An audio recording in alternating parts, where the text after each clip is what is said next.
కాంగ్రెస్ పాలనలో అక్రమ అరెస్టులు కొనసాగుతున్నాయి. ప్రశ్నించే గొంతులను నిర్దాక్షిణ్యంగా నొక్కేస్తోంది రేవంత్ సర్కార్. విద్యార్థుల కోసం పోరుబాట పట్టిన బీఆర్ఎస్ నాయకులను అన్యాయంగా అరెస్ట్ చేశారు పోలీసులు. మేడ్చల్ జిల్లా షామీర్పేట మహాత్మా జ్యోతిబాపులే బీసీ వెల్ఫేర్ గురుకుల పాఠశాలను సందర్శించేందుకు వెళ్లిన బీఆర్ఎస్వీ అధ్యక్షుడు Gellu Srinivas, DCMS vice chairman Madhukar రెడ్డితో పాటు పలువురు బీఆర్ఎస్ నేతలను పోలీసులు అరెస్ట్ చేశారు. అరెస్ట్ చేసిన అనంతరం పీఎస్కు తరలించారు. విద్యార్థుల సమస్యలు తెలుసుకుందామని వస్తే పోలీసులతో అరెస్టులు చేయిస్తారా అంటూ బీఆర్ఎస్ నేతలు తీవ్రంగా మండిపడ్డారు. ప్రభుత్వ వైఫల్యాలను ప్రశ్నించకూడదా అంటూ ఫైర్ అయ్యారు.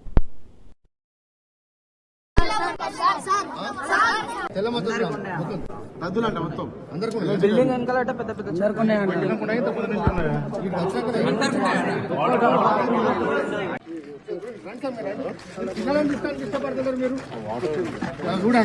కారు కొడుతుంటే బెయిన్ సాగింది కన్నేమైంది అంతే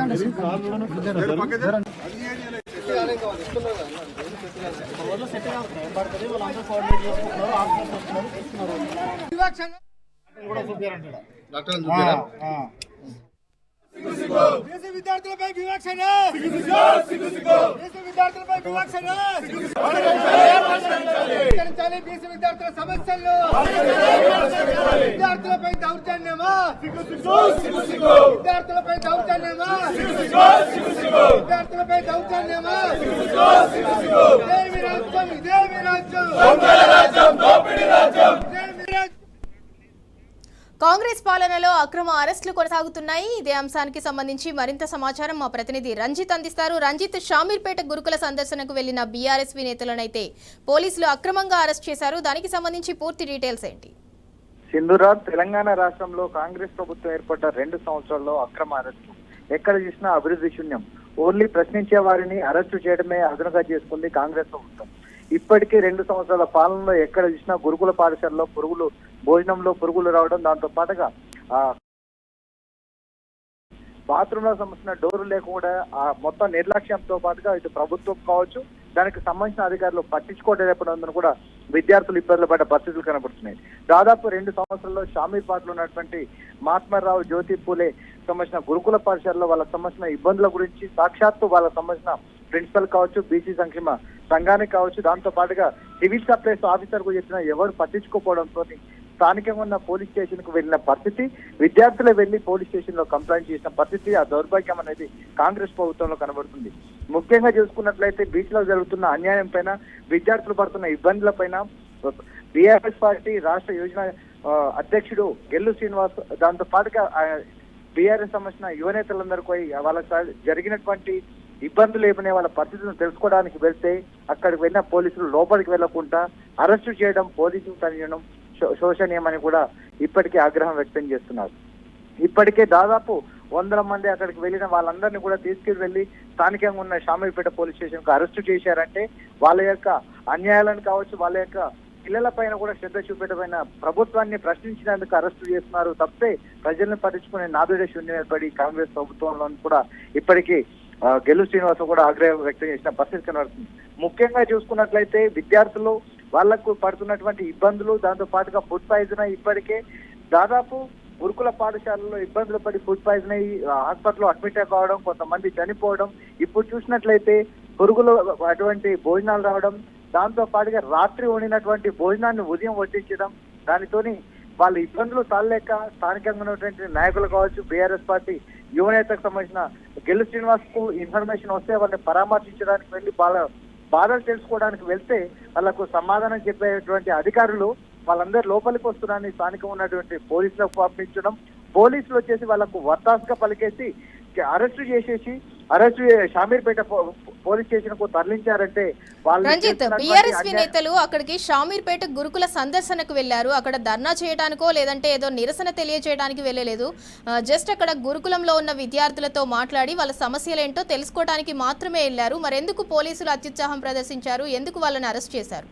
కేవలం వాళ్ళు ఆ విద్యార్థులు చదువుకోవాల్సిన విద్యార్థులు రేపు భావితరానికి ఒక ఉద్యోగంలో ఉండి భావితరానికి ఉండాల్సిన విద్యార్థులు ఎవరైతే ఉన్నారో వాళ్ళ యొక్క సమస్యలు పోలీస్ స్టేషన్కి వెళ్ళి ఫిర్యాదు చేస్తుంటే వాళ్ళ యొక్క సమస్యలు ఏ విధంగా ఉన్నాయి, ఆ యొక్క పాఠశాలను గురుకుల పాఠశాలలో నగరంలో కావచ్చు, తెలంగాణ రాష్ట్రంలో పిల్లల భవిష్యత్తు కోసం ఏర్పాటు చేసిన ఆనాటి ముఖ్యమంత్రి కేసీఆర్ అయితే ఆ పిల్లలకు భోజనంలో పురుగులు వస్తున్నాయని, రాత్రి వండిన భోజనాలను ఉదయం పెడుతున్నారని ఇబ్బందులు పడుతున్న వాళ్ళని వాళ్ళ పరిస్థితులను తెలుసుకోవడానికి సందర్శిస్తే వాళ్ళ ఎక్కడైతే ప్రభుత్వాన్ని అడుగుతారో వాళ్ళ యొక్క ఫెయిల్యూర్స్ అనేది ఎక్కడ బయటకు వస్తాయన్న విషయాన్ని తెలుసుకొని పోలీసులు ఓన్లీ అత్యుత్సాహం ప్రదర్శించి అరెస్టు చేయడం తప్పితే ఆ సమస్యను పరిష్కరించడంలో వైఫల్యమైనరు. వాళ్ళ వైఫల్యాలు ఎక్కడికి బయటకు వస్తాయనే ఉద్దేశంతోనే అరెస్టు చేసి సంతోషపడుతున్నారు తప్పితే పిల్లలకు కావాల్సిన సంబంధించిన మంత్రిగా ఉన్నటువంటి రేవంత్ రెడ్డి కూడా వైఫల్యం అని కూడా ఆగ్రహం వ్యక్తం చేస్తున్నారు. తెలుసుకున్నారు. Right, thank you Ranjith. 3 BC గురుకులాలు షామీర్పేట, తిరుపులాపూర్, హైదరాబాద్ సంబంధించిన 3 గురుకులాలు ఉన్న బీసీ విద్యార్థులందరూ ఇక్కడ చదువుకున్న వాళ్ళు నిన్న మొత్తం రోడ్ల మీదకి వచ్చి పోలీస్ స్టేషన్కి వచ్చి ఫిర్యాదు చేయడం జరిగింది. అసలు రాష్ట్ర చరిత్రలో మొదటిసారి అంటే అధికారుల మీద నమ్మకం లేక ఎన్నిసార్లు ఇన్స్పెక్షన్ చేసిన ఏ అధికారి కూడా మా సమస్యలు పరిష్కరిస్తారని చెప్పి చివరికి వాళ్ళు పోలీసులను ఆశ్రయించడం అనేది ఈ రాష్ట్ర ప్రభుత్వం ఇన్స్పెక్షన్ సరిగ్గా చేయలేకపోవడం వల్ల దీని మీద BC welfare minister Ponnam Prabhakar గారు గాలికి వదిలేసారు. ఓన్లీ ట్రాన్స్పోర్ట్ మినిస్టర్ మీద దృష్టి పెట్టి తప్ప పొన్నం ప్రభాకర్ గారు బీసీ విద్యార్థుల సమస్యల గురించి మాత్రం పొన్నం ప్రభాకర్ గారు దృష్టి పెట్టినట్టు లేదు.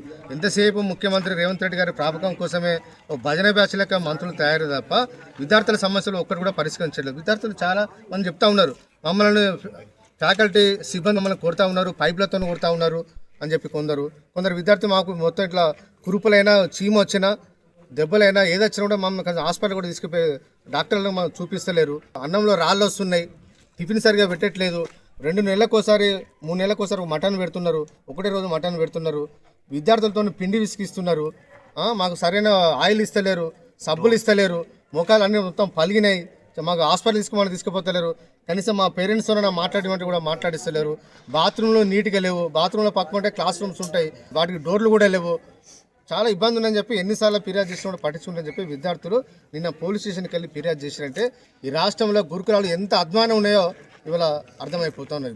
ఇవాళ బీసీ వెల్ఫేర్ డిపార్ట్మెంట్ హెడ్ ఆఫీస్కి వెళ్ళి మధ్యరెడ్డి గారు జాయింట్ సెక్రటరీ గారు వచ్చారు. లోపలికి వెళ్ళి విద్యార్థులతో నన్ను మాట్లాడండి సార్ అంటే కూడా విద్యార్థులతో మాట్లాడతలేదు. పోలీసులు వచ్చారు, మేము చెప్పినాం పోలీసులు, మీరు ఆఫీసర్లు, పేరెంట్స్ కూడా వచ్చారు, వాళ్ళని తీసుకెళ్ళి కనీసం మీరన్నా లోపలికి వెళ్ళి ఇన్స్పెక్షన్ చేయండి అంటే కూడా చేస్తలేరు. ఏంటంటే పర్మిషన్లు ఏంటారు. అసలు ఇన్స్పెక్షన్ వచ్చిన ఆఫీసరే లోపలికి వెళ్ళి విద్యార్థుల సమస్యలు పరిష్కరించకుండా ఈ గ్రౌండ్లోనే జరుగుతా అంటే సమస్యలు ఎట్లా తెలుస్తాయి?